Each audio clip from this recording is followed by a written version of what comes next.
মালয়েশিয়ার হৃদস্পন্দন। কুয়ালালামপুরের আকাশে একজোড়া আলোর মিনার।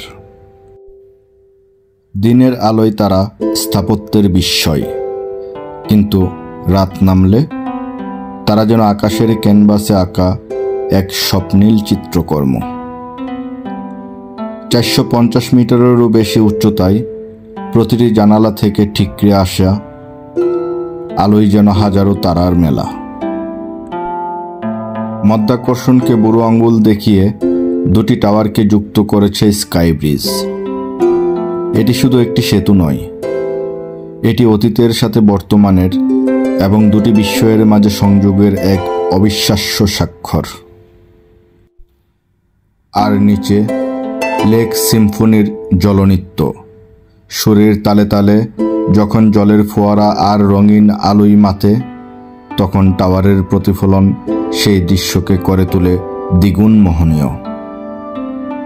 এটি শুধু একটি দর্শন নয়, এটি এক জাদুকরী অভিজ্ঞতা।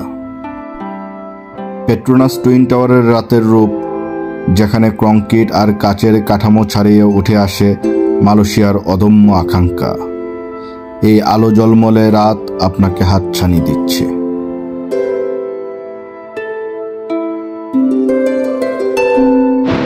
প্রথমে আপনাদেরকে আমি দেখাচ্ছি পেট্রোনাস টুইন টাওয়ারের সাইড থেকে। ভিউয়ার্স দেখুন, মাশাআল্লাহ মাশাআল্লাহ, কি সুন্দর লাইটিং। আর লাইটিং এর দৃশ্যগুলো দেখলে আপনারা আশা করি অবাক হয়ে যাবেন।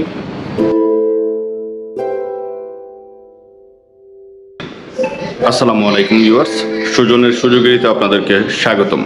তো ভিউয়ার্স, এখন আমরা রাতের পেট্রোনাস টুইন টাওয়ারটা দেখতে কেমন হয় সেই জন্যই হোটেল থেকে বের হচ্ছি। গ্র্যাবকে কল দেওয়া হয়েছে, কিছুক্ষণের মধ্যে আমাদের সামনে চলে আসবে। তো আমরা গ্র্যাবে করে টুইন টাওয়ারে যাব। রাতের টুইন টাওয়ারের দৃশ্যটা আপনাদেরকে দেখানোর চেষ্টা করব।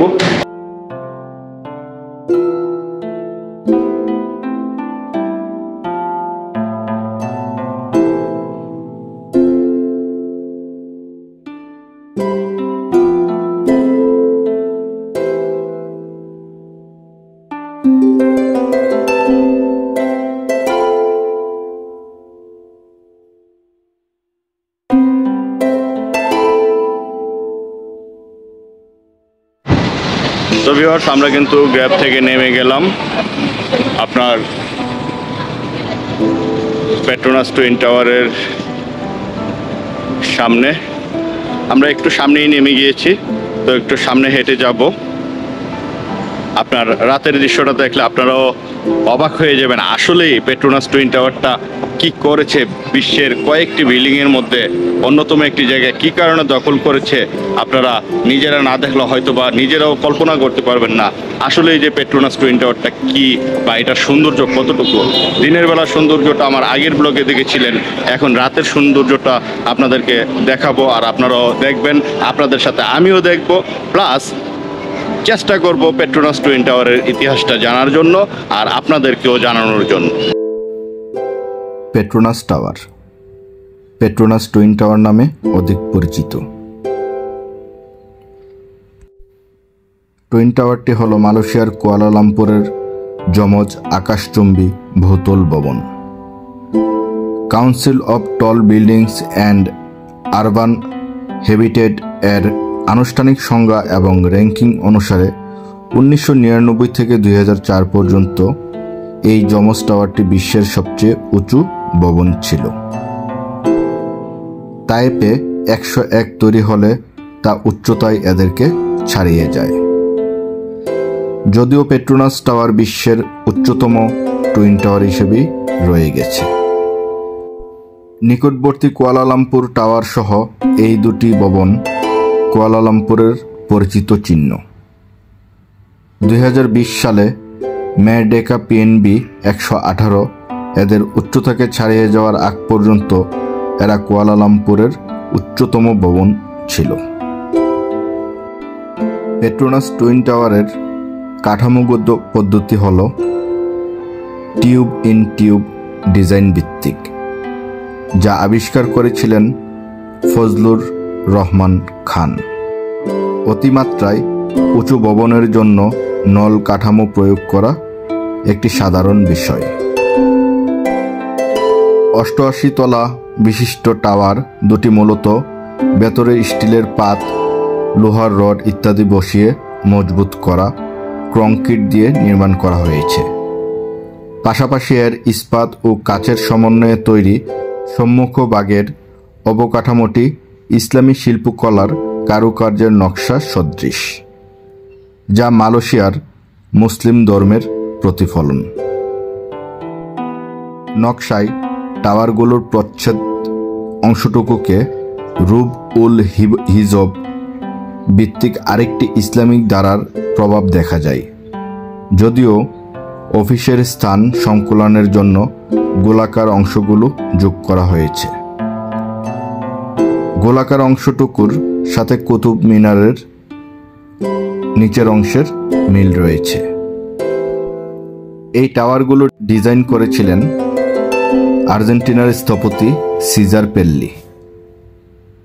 মালয়েশিয়ার কুয়ালালামপুরের জন্য একবিংশ শতাব্দীর একটি আইকন তৈরি করার জন্য একটি স্বতন্ত্র আধুনিকোত্তর রীতিশৈলীকে বেছে নেওয়া হয়েছিল।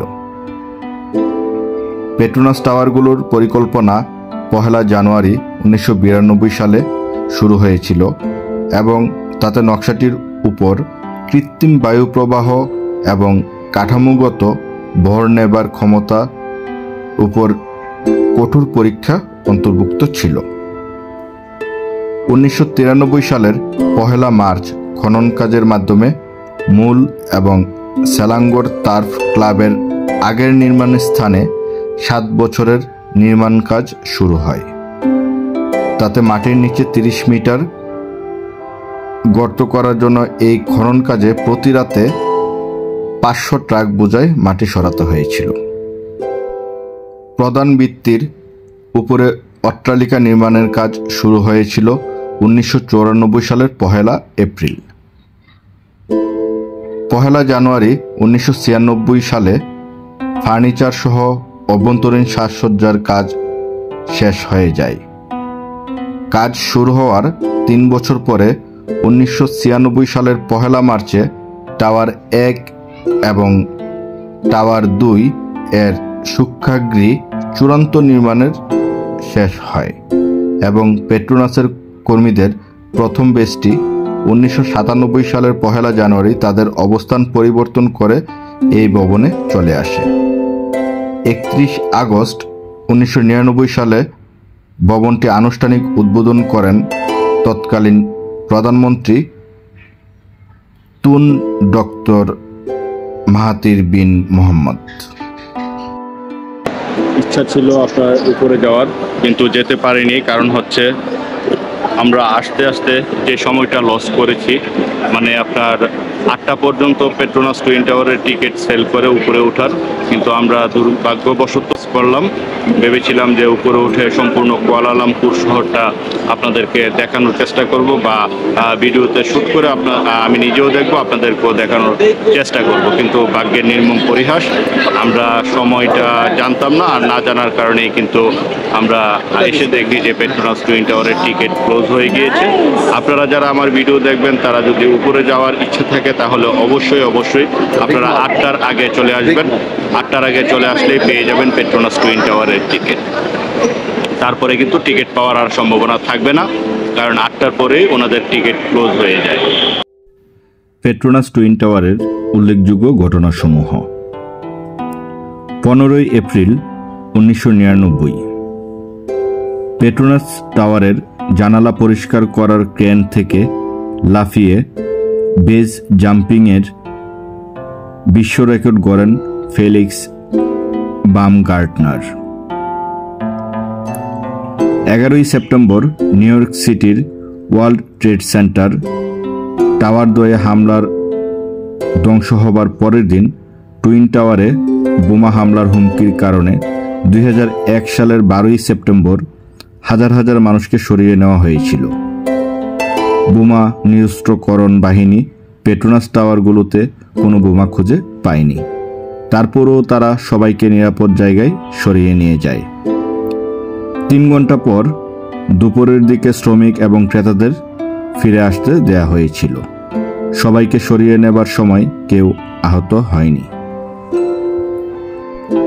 2004 সালের 4 নভেম্বর সন্ধ্যায় পেট্রোনাস টাওয়ারের নিচে সুরিয়া কেএলসিসি শপিং সেন্টারের সিনেমা কমপ্লেক্সে আগুন লাগে এবং দর্শকদের মধ্যে আতঙ্ক ছড়িয়ে পড়ে। তবে কারো আহত হবার খবর পাওয়া যায়নি। বেশি রাত হয়ে যাবার কারণে শপিং মল ও সুরিয়া কেএলসিসি ব্যতীত অন্য ভবনগুলো মূলত খালি ছিল। সেখানে কেবলমাত্র কিছু চলচ্চিত্র দর্শক ছিলেন এবং কিছু লোক রেস্তোরাঁয় খাচ্ছিলেন। 2009 সালের 1 সেপ্টেম্বর সকালে ফরাসি শহুরে আরোহী অ্যালাইন স্পাইডারম্যান রবার্ট কেবল তার খালি হাত ও পা ব্যবহার করে এবং কোনো সুরক্ষা সরঞ্জাম না নিয়ে মাত্র 2 ঘন্টার মধ্যে 2 নম্বর টাওয়ারের শীর্ষে পৌঁছে যায়। 1997 সালের 20 মার্চ তার প্রথম চেষ্টার পর শীর্ষ সম্মেলন কক্ষ থেকে 28 তলা দূরে 60তম তলায় এবং এর ঠিক 10 বছর পরে 2007 সালের 20 মার্চ অন্য টাওয়ারের দ্বিতীয় চেষ্টার পর পুলিশ তাকে একই তলায় থামায়। পেট্রোনাস টাওয়ারগুলোর পাদদেশে অবস্থিত সুরিয়া কেএলসিসি হল 1,40,000 মিটার আয়তন বিশিষ্ট একটি শীর্ষস্থানীয় খুচরা বিক্রয় কেন্দ্র। এটির বৈশিষ্ট্য হল দেশি বিলাসবহুল পণ্য আর হাই স্ট্রিট ব্র্যান্ডের সমারোহ। প্রধান আকর্ষণগুলোর মধ্যে আছে একটি আর্ট গ্যালারি, একটি পানির নিচের অ্যাকোয়ারিয়াম এবং একটি বিজ্ঞান কেন্দ্র। আনুমানিক 300+ দোকান সমৃদ্ধ সুরিয়া কেএলসিসিকে মালয়েশিয়ার বৃহত্তম শপিং মল হিসেবে বিবেচনা করা হয়। টাওয়ারগুলোর ভূগর্ভে নির্মিত পেট্রোনাস ফিলহারমোনিক হল প্রায়ই সুরিয়া কেএলসিসির নিচতলার সাথে যুক্ত হয়। অনেক বড় একটি মার্কেট, যা আসলে আমি ভিডিও করে যদি দেখাতে যাই পুরোটা মার্কেট তাহলে কিন্তু অনেক সময়ের ব্যাপার। আমি সর্বশেষ একটা কথাই বলবো, এই মার্কেটে আসলে আপনারা ব্র্যান্ডের কোনো জিনিস নিতে চাইলে আপনারা অনায়াসেই চলে আসতে পারেন। তো আমরা এখন পিছনের অংশ দিয়ে বের হব, পিছন থেকে লুকিংটা কেমন হয় সেটা দেখবো আর আপনাদেরকেও দেখানোর চেষ্টা করব। পেট্রোনাস টুইন টাওয়ার থেকে আমরা বের হচ্ছে। পিছনের অংশ কিন্তু আরো সুন্দর, ওয়াটার মিউজিক, জাস্ট ওয়াও। এই যে দেখুন, বের হয়ে প্রথম যে জিনিসটা চোখে পড়ার মতো, রাতের কুয়ালালামপুর যেন আলোয় আঁকা এক স্বপ্ন।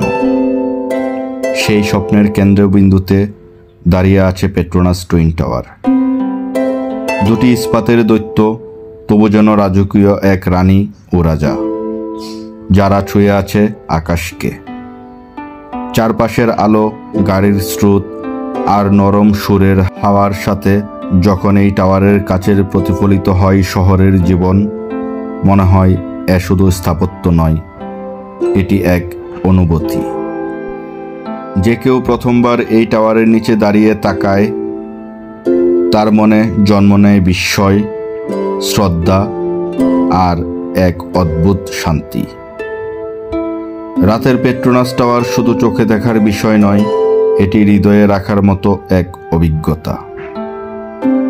আলোর জলকানি, নিস্তব্ধ আকাশ আর আধুনিকতার প্রতীক এই টুইন টাওয়ার যেন প্রতিদিন রাতের আকাশে ঘোষণা দেয়, স্বপ্ন যদি থাকে তবে আকাশও তোমার সীমা নয়।